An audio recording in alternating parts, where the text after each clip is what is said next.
Now see here, this is an example where we have to use my Biot-Savart law to calculate magnetic field at the point O here.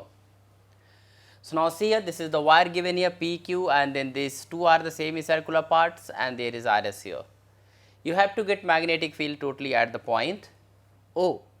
So first we will calculate magnetic field due to the PQ, then magnetic field due to RS, then the magnetic field due to QR, and then magnetic field due to PS. So total magnetic field at O is equal to, we can write magnetic field due to PQ plus magnetic field due to PS plus magnetic field due to here QR and plus magnetic field due to RS. But see here at this point, when you draw here the position vector R here, so angle between R and DL is here in this case, PQ case, that is 180 degree, and in this case it is here 0 degree. So because of the PQ and because of RS, magnetic field at the center O is 0. So we will be writing here B is equal to, that is here 0, plus because of this PS, that is a semicircular arc. So we can write here, due to the whole circle, magnetic field at the center is mu naught I upon 2R.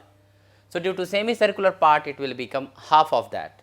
So we can write here mu naught I upon here 4R, that is the 4R2, that is the radius for the PS is the R2, and the direction of magnetic field will be the into the plane of the paper.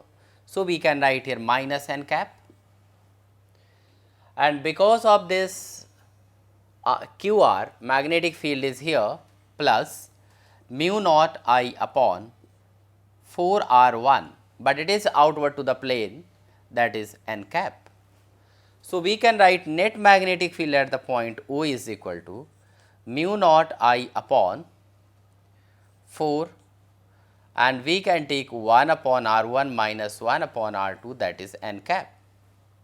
So using Biot-Savart law, we have calculated magnetic field at the center.